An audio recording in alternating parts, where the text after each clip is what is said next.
The news spread across the galaxy faster than light itself.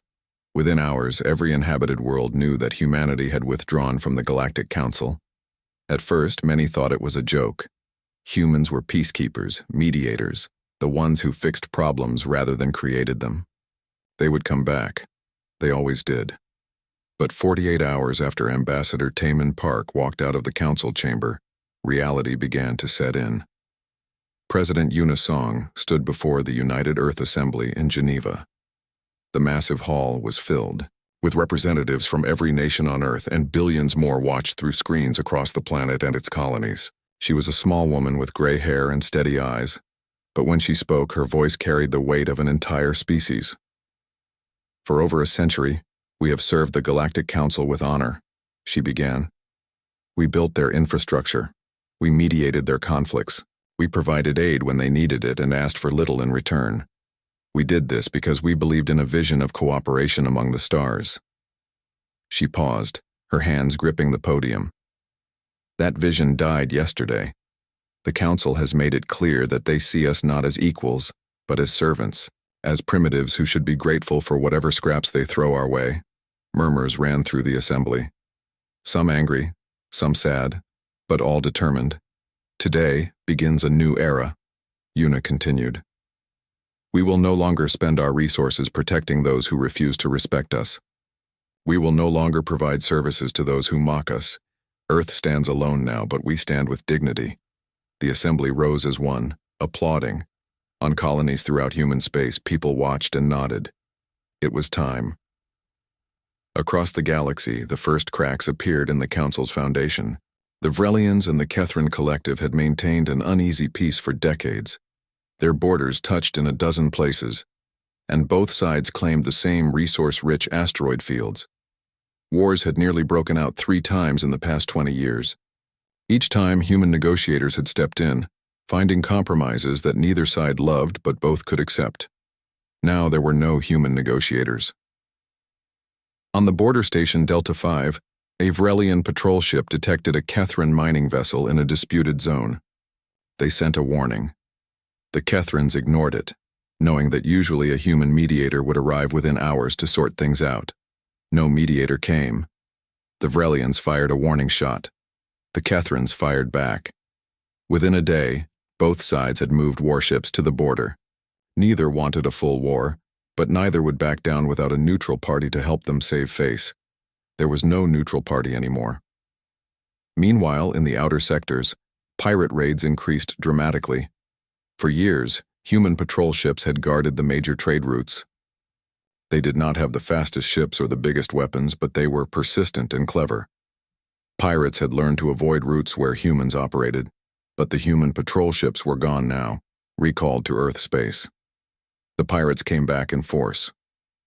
A Quillan merchant convoy found itself under attack near the Sirius cluster. They sent distress calls on all frequencies, expecting the usual human rapid response team. No response came. The convoy lost 3 ships before a Thessian military vessel scared the pirates away. The Thessians demanded payment for the rescue. The Quillan refused. Another dispute began brewing. On Earth, in a quiet office in Tokyo, Ji-Wan Lee sat before a wall of screens. She was a communications specialist, one of the best in human space. For 15 years, she had maintained the relay network that connected the galaxy. It was boring work, mostly watching automated systems and fixing problems when they appeared. Today, her work was different. Relay Station 7 is ready for shutdown, her assistant said. Ji-Wan nodded and entered the command codes. On her screen, a station that orbited a distant star began its shutdown sequence. It was one of 47 relay stations that humans had built throughout Council space. These stations handled faster-than-light communications, allowing species to talk across vast distances instantly. Humans had built them. Humans maintained them. And now humans were turning them off. Station 7 is offline, she reported. Moving to Station 12. By the end of the day, 20 relay stations had gone dark. The Council could still communicate, but only through older, slower methods. Messages that once took seconds now took hours or days. Coordinating responses to crises became nearly impossible. The council held an emergency session. The chamber was in chaos before it even started. The Vrelian Prime Minister tried to call for order, but voices kept shouting over him. "My colony worlds cannot communicate with my homeworld," the Ornyx delegate cried. "We are losing trade revenue every hour," a Kethran added. "Where are the humans? Make them turn the systems back on." The Vrelian finally managed to quiet them. "The humans have no right to shut down infrastructure that serves the entire galaxy."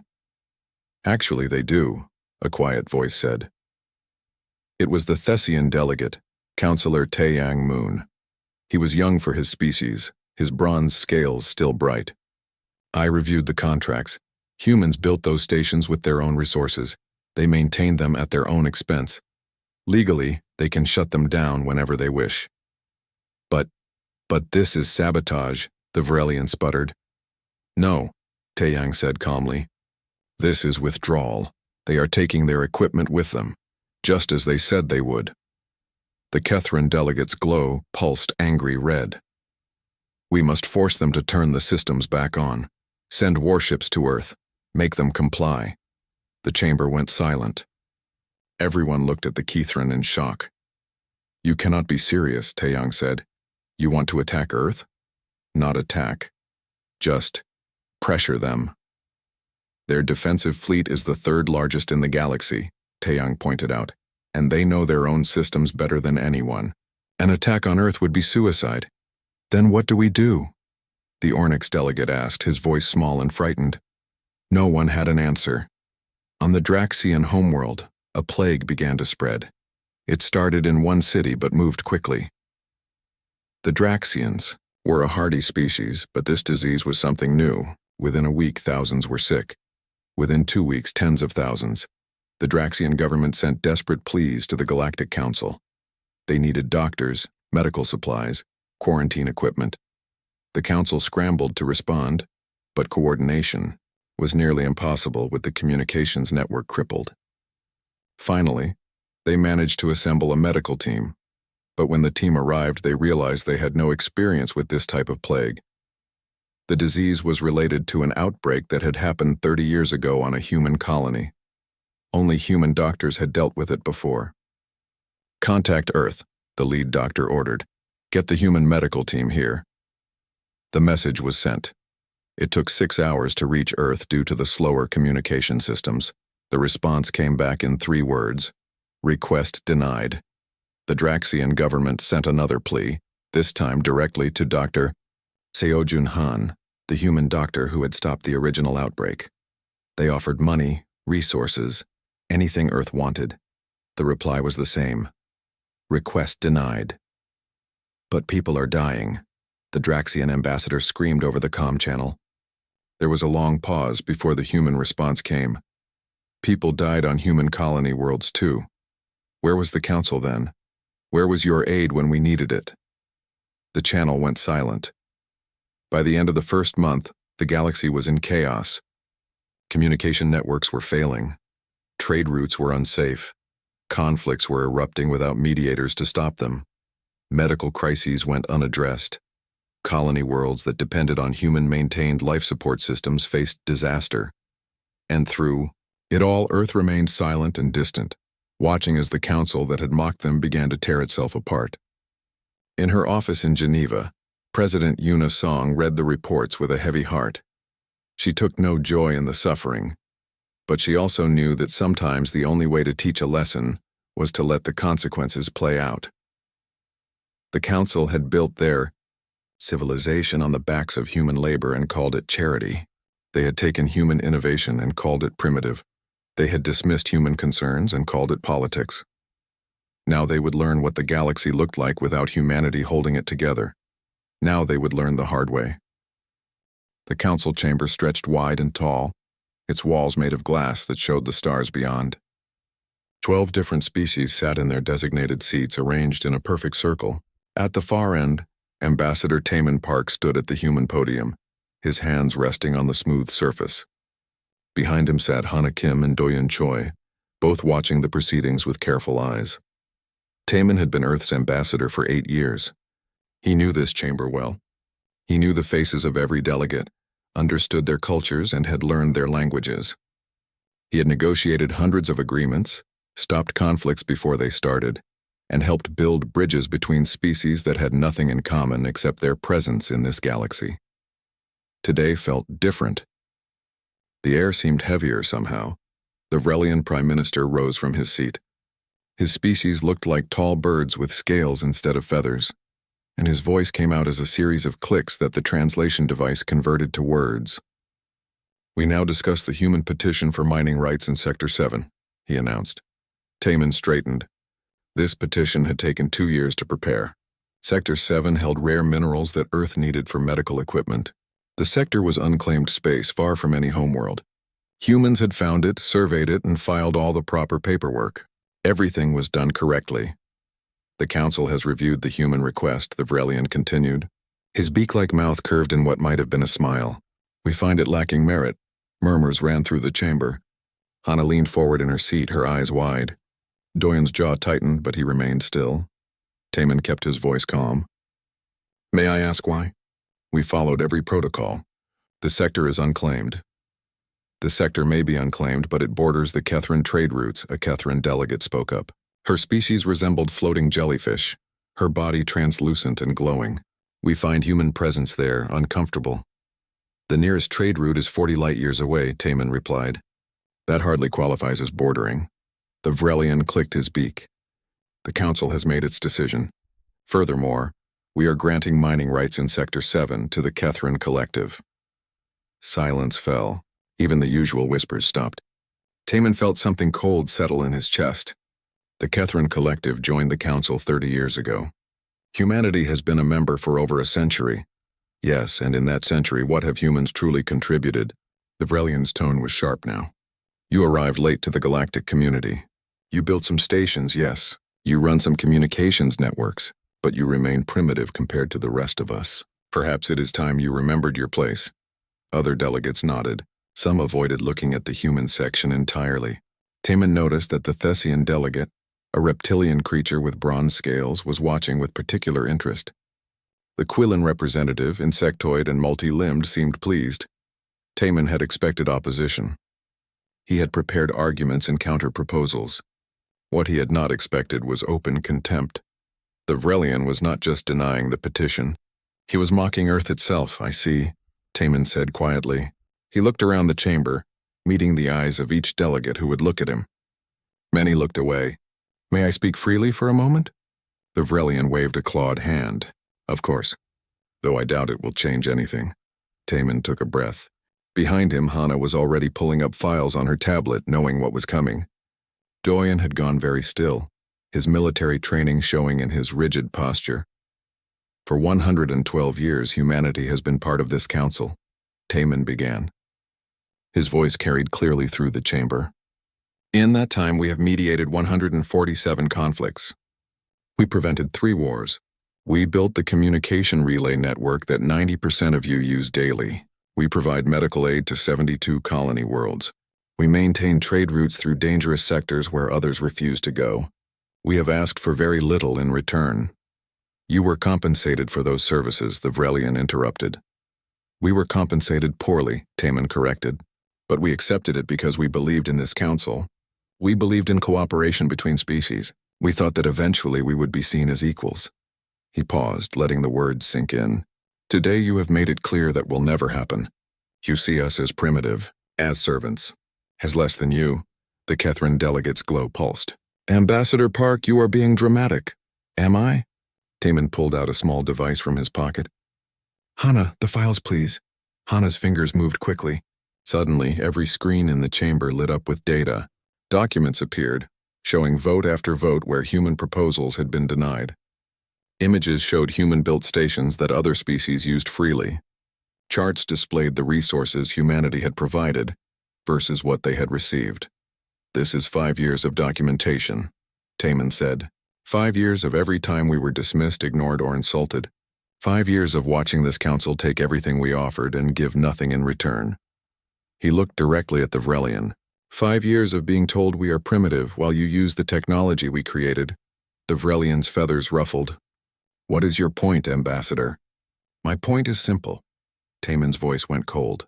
Effective immediately, Humanity is withdrawing from the Galactic Council.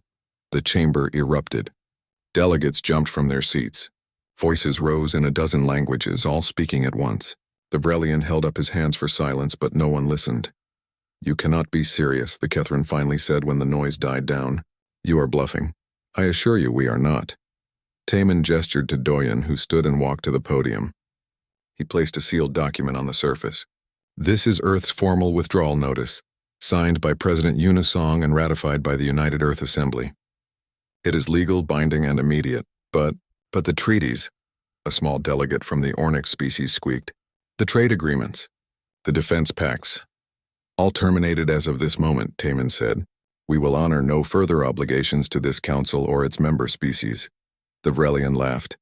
It was a harsh clicking sound. "This is foolishness. You need us more than we need you. Where will you get your advanced technology? Your rare materials? You will come crawling back within a year." Taman smiled, but there was no warmth in it.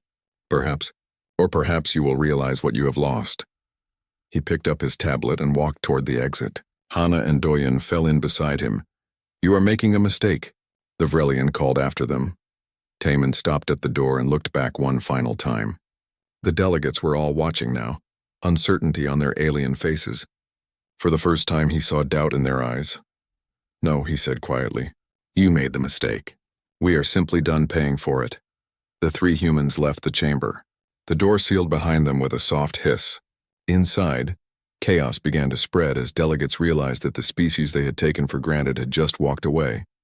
Outside, Taman allowed himself a moment of satisfaction. Earth had been preparing for this day for 5 years. Every system was ready.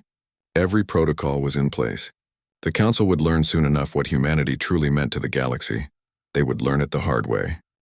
Captain Minho Bay stood on the bridge of the cargo hauler Horizon Dawn, watching the stars stream past. His ship was one of 300 in the human freighter fleet, and for 20 years they had carried supplies across the galaxy. Medicine to plague worlds, food to famine zones, building materials to disaster sites. The work was hard and often dangerous, but Minho had always believed it mattered. Now his orders were simple. "Come home. All ships report ready for jump," his first officer said. Minho nodded. "Take us to Earth." The Horizon Dawn and its sister ships vanished into faster-than-light travel, leaving the outer sectors behind. With them went the humanitarian aid network that had served hundreds of worlds for decades. 3 days later, disaster struck on the Draxian homeworld. The plague that had started in one city had spread to 3 continents. Hospitals overflowed. Medicine ran short. The Draxian government had sent desperate calls to every council member, but help arrived slowly and poorly organized. On the 4th day of the crisis, a young Draxian doctor named Kira sent a personal message to Dr. Seojin Han on Earth. She had trained under him years ago when he visited their world to teach new medical techniques. Her message was simple and heartbreaking. "Teacher, we are dying. Our hospitals are full. We do not have enough doctors. The council sends medicine, but it is the wrong kind. They send equipment, but no one knows how to use it. Please, I am not asking as a representative of my government. I am asking as your student. Help us." The message reached Earth. It was forwarded to Dr. Seojin Han, who read it in his office in Seoul. He was an old man now, with gray hair and tired eyes. He had spent 40 years treating diseases across the galaxy. He had saved millions of lives. He wrote a response slowly, each word painful. "Kira, I am sorry. I cannot help you. This is not my choice alone. Earth has been forbidden by our government from providing aid to council members. I wish it were different. I am truly sorry." He sent the message and sat in silence for a long time. Outside his window, the city of Seoul gleamed in the sunlight. Somewhere across the stars, people were dying that he could save. But the council had made their choice, and now everyone had to live with it. On the colony world of Thessos Prime, engineer Narration worked with her team to dismantle a water purification plant. It was a massive structure, 3 stories tall and covering an area the size of a city block. Humans had built it 15 years ago when the colony was first established. The local water was full of minerals that made it unsafe to drink. The plant filtered it, providing clean water to 2 million Thessian colonists. "Are we really doing this?" one of Nari's assistants asked. He was young, barely out of training. "We are," Nari said. She did not like it either, but orders were orders. This plant belongs to Earth. We built it, we maintained it, and now we are taking it back. But the people here need this water. They should have thought of that before their government voted to deny us mining rights, Nari replied. Her voice was hard, but her eyes were sad. Come on, we have work to do. It took 3 days to dismantle the plant and load it onto transport ships. The Thessian colonial governor came to watch, his bronze scales dull with stress. You are condemning our people to death, he said. Nari looked at him. We offered to sell this plant to you 5 years ago. Your government said it was too expensive. We offered to train your people to maintain it. Your government said they would rather hire Kethran engineers. We offered many solutions. All were refused. But your homeworld receives water purification technology from Earth free of charge. Nari continued. Do you know why? Because 40 years ago your world had a water crisis. Humans came and helped. We asked for nothing in return. We thought we were building friendship. She gestured to the dismantled plant. This is what we received for that friendship. Mockery, dismissal, being called primitive. The governor had no response. He watched as the last pieces of the plant were loaded onto ships and taken away. Across the galaxy, similar scenes played out. Humans had built infrastructure on dozens of worlds, always with the same philosophy. Help those in need and ask for little in return. They built atmospheric processors on worlds with toxic air, power generators on worlds with no natural energy sources, communication towers, medical facilities, schools. Now all of it was being dismantled and removed. Not destroyed, humans were not cruel, but taken back to human space, where it would be used for human colonies instead. The Council finally understood the scope of their dependency. For 100 years, humans had been quietly weaving themselves into the fabric of galactic civilization, not through conquest or demands, but through simple generosity. And now that generosity was gone, the Council held another emergency session. This time there was no shouting, just grim silence as they reviewed the reports. 3 wars brewing, 7 trade disputes, 12 colony worlds facing infrastructure collapse, economic recession spreading across 24 star systems, and it had only been 2 months. The Vrelian Prime Minister looked older now. His feathers were ruffled and dull. We must bring the humans back, he said. Whatever it takes. How? The Kethran delegate asked. They refuse all communication. Their space is closed to us. What can we do? We can apologize, said Taeyang Moon, the young Thessian counselor. We can admit we were wrong. Absolutely not. The Vrelian snapped. The Council does not apologize to primitive species. They are not primitive, Taeyang said quietly. They never were. We called them that because it made us feel superior. But look around. Without them, we are falling apart. We just need time to adjust, the Vrelian insisted. We can rebuild what they took. We can train our own people to do what they did, can we? Taeyang pulled up a holographic display. This is a list of human-maintained systems.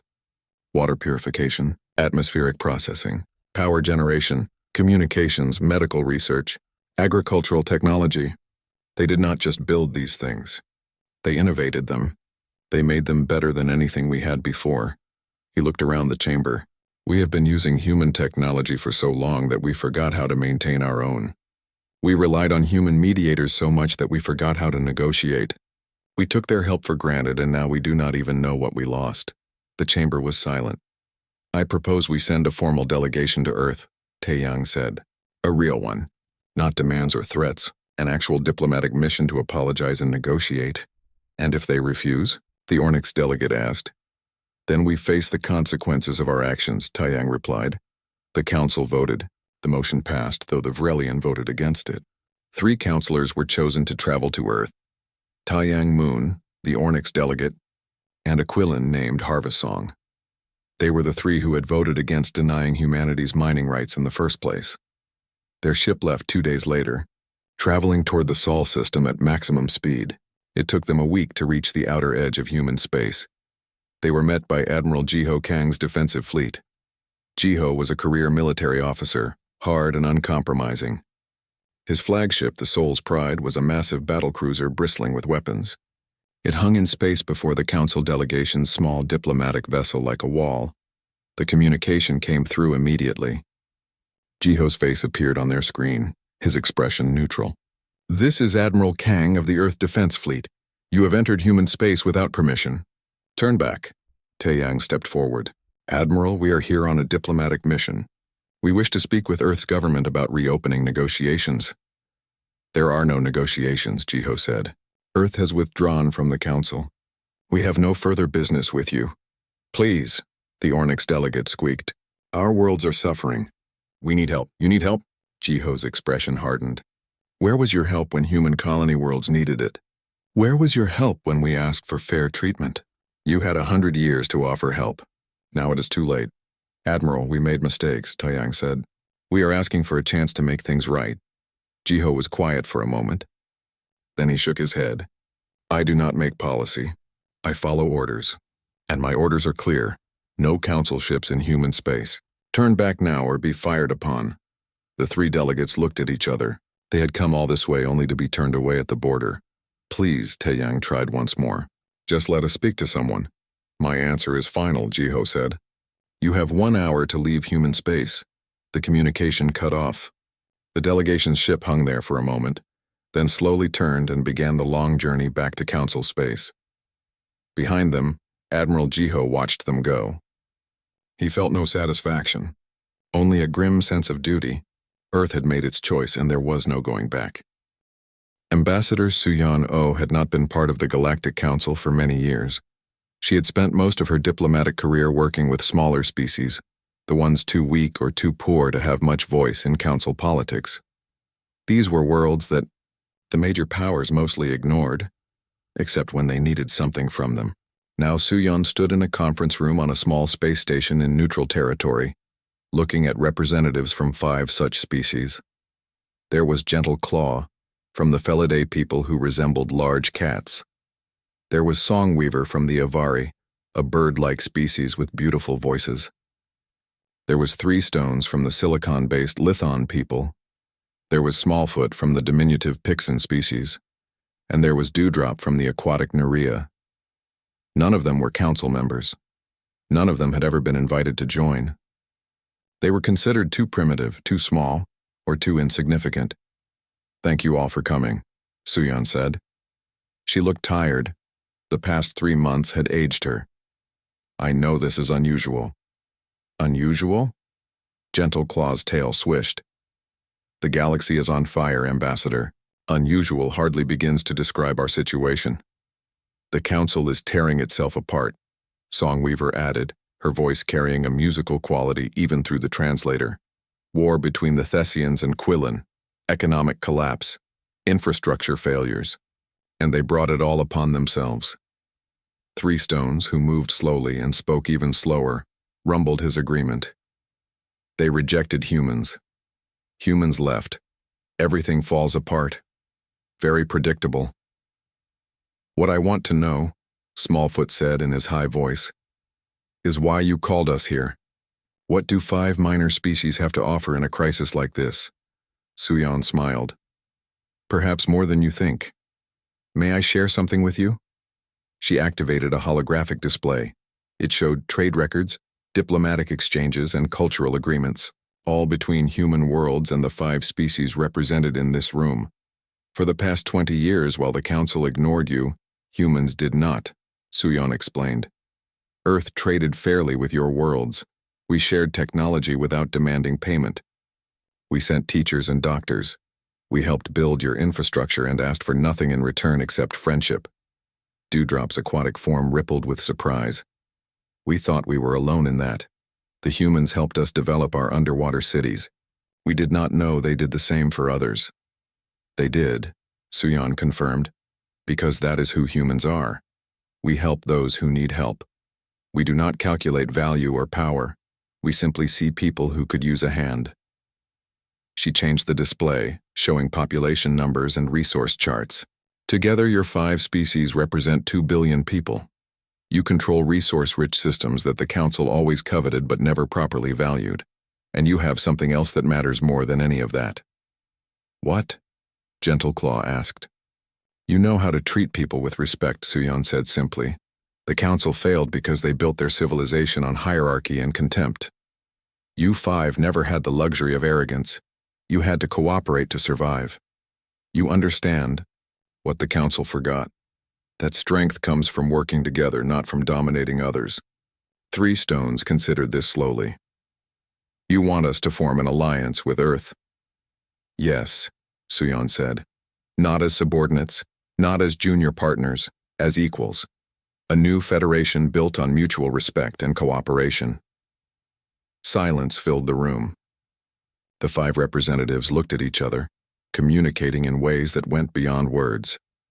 Finally, Songweaver spoke. The council would see this as betrayal. They have never been kind to those who defy them. The council cannot even keep peace among its own members, Suyon replied. They are in no position to threaten anyone, and even if they were, Earth would stand with you. That is what allies do. Why now? Smallfoot asked.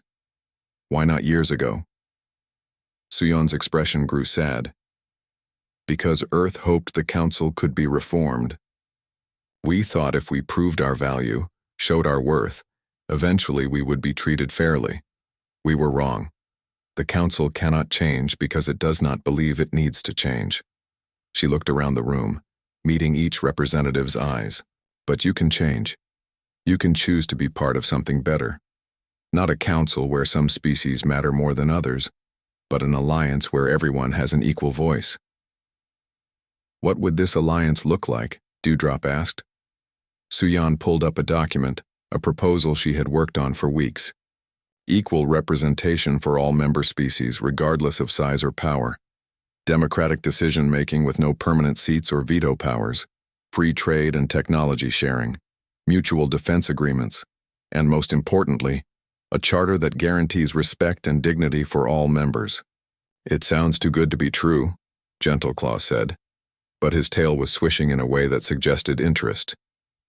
It will not be perfect, Suyon admitted. No system is. We will make mistakes. We will have disagreements. But we will face them together, as equals, with respect for each other. That is more than the council ever offered. Three Stones rumbled thoughtfully.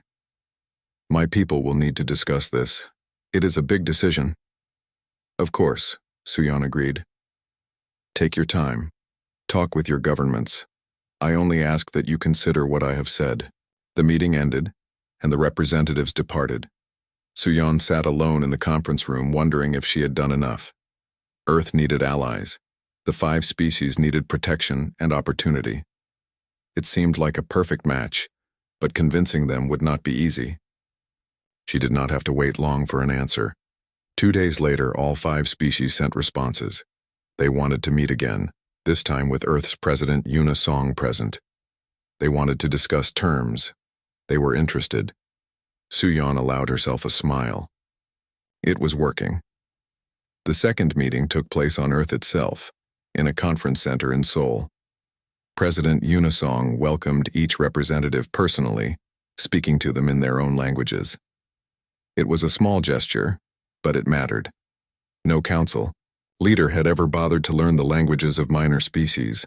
Thank you for coming to our world, Yuna said when they were all seated. I understand Ambassador Suyon has proposed an alliance. I want you to know that Earth is serious about this. We are not looking for followers or subordinates. We are looking for partners. The council will not like this, Songweaver observed. No, they will not, Yuna agreed. But the council has made it clear they do not respect us. We see no reason to seek their approval. The question is not what the council thinks. The question is what is best for our peoples. She activated a display showing human space.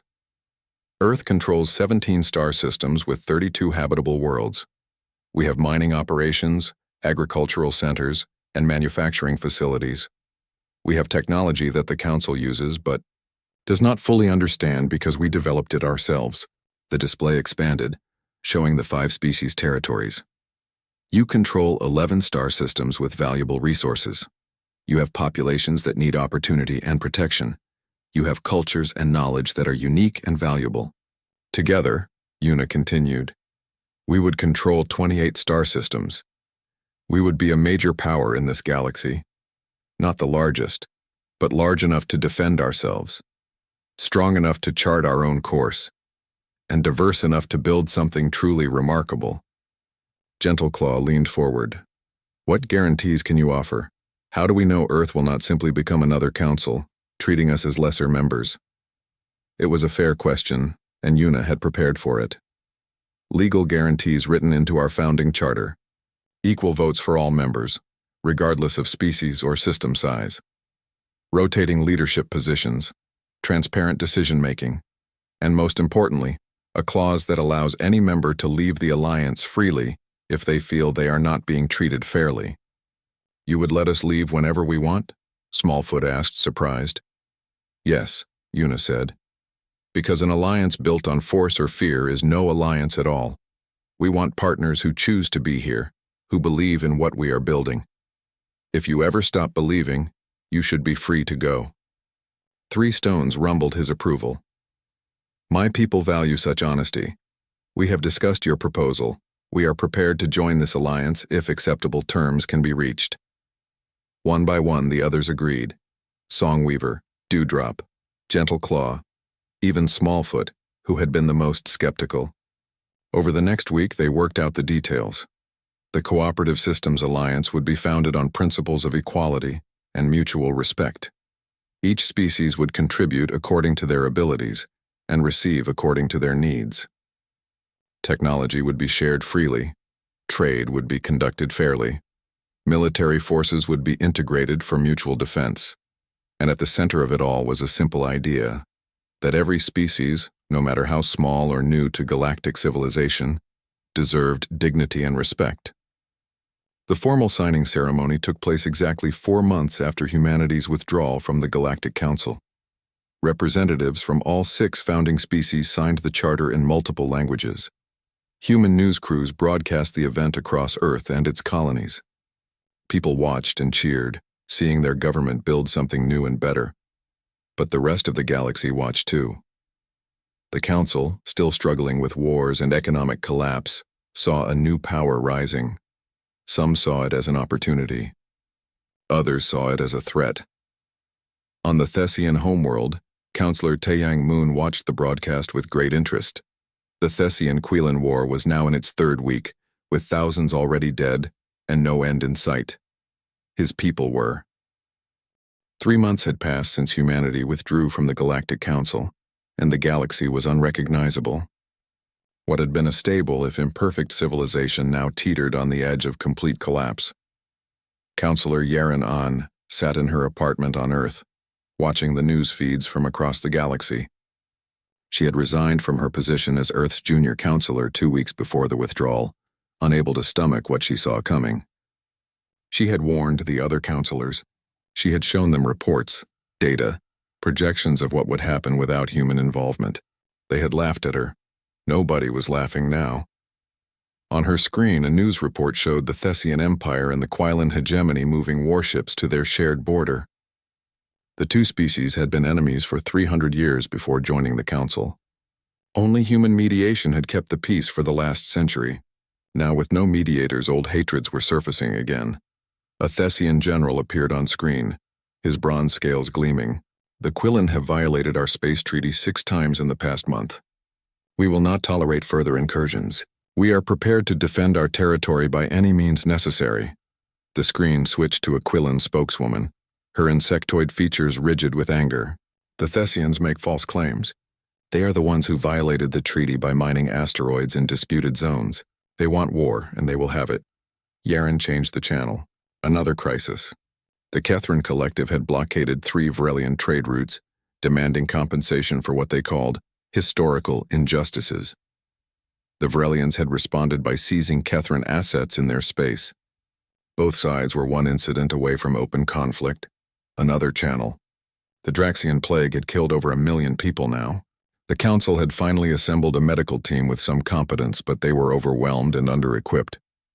Meanwhile, Earth had announced the successful treatment of a similar disease on a human colony world last week. They did not offer to share the treatment with the Draxians. Yarian turned off the screen and sat in silence. She had known this would happen. She had warned them all, but knowing something intellectually was different from watching it unfold. Her tablet buzzed. A message from Taeyang Moon, the Thessian counselor. She had worked with him before her resignation, and found him to be one of the few reasonable voices in the council. They had stayed in touch. "The council wants to send another delegation to Earth," his message read. "Will you help us?" Yaren stared at the message for a long time before responding. "Why should I?" "Because people are dying. Because the galaxy is falling apart. Because you still care even if you do not want to admit it." She wanted to say no. She wanted to tell him that the council had made their choice and now they had to live with it. But Taiyang was right. She did still care. "What do you want me to do?" she sent back. "Talk to President Song. Convince her to at least hear us out." Yaren sighed. "I will try. But I promise nothing." While Yaren contacted the president's office, the economic collapse continued to spread across the galaxy. The human banking systems, which had facilitated 80% of interstellar trade, had closed to all non-Earth accounts. Without these systems, conducting business between star systems became nearly impossible. Currency values crashed. The Vrelian credit lost half its value in a week. The Kethran shard became worthless outside their own territory. Species that had once conducted trillions of credits in trade now resorted to primitive barter systems or simply stopped trading altogether. Agricultural worlds could not sell their food. Manufacturing worlds could not sell their goods. Resource-rich worlds watched their minerals pile up unused. The entire galactic economy was grinding to a halt, and through it all, Earth's economy continued to grow. Human colonies expanded. Human trade routes prospered. The species that had been called primitive was thriving, while the rest of the galaxy suffered. The Vrelian Prime Minister called yet another emergency session. He looked terrible now, his feathers patchy and his eyes sunken. The stress of managing multiple crises simultaneously was destroying him. "We have no choice," he said, his voice weak. "We must bring the humans back. Not for their sake, for ours. We are dying without them." "They turned away our last delegation," the Kethran delegate pointed out. "What makes you think they will listen now?" "Because we will offer them what they want," the Vrelian said. "Full mining rights in Sector 7, representation on the High Council, whatever they ask for. You would give them everything after we spent a century keeping them in their place?" A delegate from the Ornic species asked, horrified. "Their place?" Taiyang Moon stood up, his young voice cutting through the murmurs. "What was their place? To serve us? To fix our problems while we mocked them?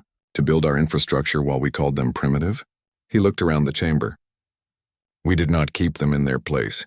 We kept ourselves blind to what they truly were." "And what were they?" the Vrelian asked bitterly. "The foundation holding this entire civilization together," Taiyang replied. "And we kicked that foundation out from under us." Silence fell over the chamber. Even those who disagreed with Taiyang could not argue with results. The galaxy was falling apart. That was simply fact. "We need a new approach," Taiyang continued.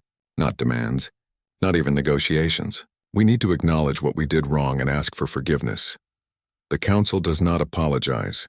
The Vrelian snapped, some of his old fire returning. "Then the council will die," Taiyang said flatly. "Look around. We are already dying. How long before the Thessian-Quillan conflict becomes a full war? How long before the economic collapse causes food riots on 100 worlds? How long before we tear ourselves apart completely?" He pulled up a holographic display showing the Thessian-Quillan border. "My people are preparing for war. The Quillan are doing the same. Millions will die. And for what? An asteroid field that neither side really needs? No. The war is coming because we have forgotten how to talk to each other. We forgot because humans always talked for us." The display changed, showing economic charts. "Our currencies are collapsing. Our trade has stopped. We are running out of food on some worlds and drowning in it on others. Because we cannot coordinate distribution. We forgot how to do it ourselves. Humans handled it for us." Another change. Medical reports.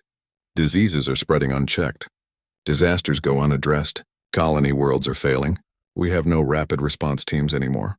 We forgot to build our own. Humans provided them. Taiyang turned off the display and faced the council.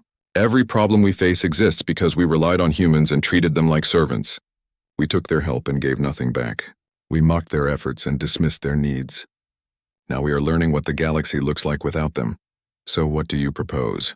the Vrelian asked, his voice barely a whisper. "I propose we disband the council," Taiyang said. Shock rippled through the chamber. Several delegates jumped to their feet. "What?" the Kethran delegate demanded. This council is built on a foundation of arrogance and inequality, Taeyang explained. We cannot fix it. We can only end it and build something better. Something that treats all species as equals from the beginning. That is insane, the Vrelian said. The council has existed for 500 years. And it took humanity 100 years to become essential to it, then 2 months to destroy it by simply walking away, Taeyang replied. This council is already dead. We are just too proud to admit it. Before anyone could respond, alarms began blaring. A message came through on the emergency channel. The Thessian-Quillan border. Shots had been fired. A Quillan patrol ship had destroyed a Thessian mining station. The Thessian military was mobilizing. The war had begun. In the chaos that followed, Taeyang left the chamber. He sent a message to Yeren on Earth. We are out of time. If you can get us a meeting with President Song, do it now. The galaxy is burning. Yeren sat in her apartment watching the news reports of the Thessian-Quillan conflict spreading. Ships on both sides were moving to the border. Civilians were evacuating border worlds. Military commands were issuing mobilization orders. She thought about letting it happen. The council had earned this. They had built their civilization on exploitation and arrogance. Maybe they deserved to burn. But then she thought of all the innocent people who would die in the fighting. The colonists who had nothing to do with council politics. The children who would lose parents. The species like the Ornyx, small and weak, who would be crushed in the conflicts of larger powers. She picked up her tablet and composed a message to President Song's office. Madam President, I know you have no reason to listen to me. I know the council deserves everything that is happening to them. But innocent people are dying. War has begun. I am begging you, see the delegation. Not for the council's sake. For the sake of those who had no voice in their decisions. She sent the message and waited, watching the galaxy tear itself apart, hoping that humanity still had enough mercy to care.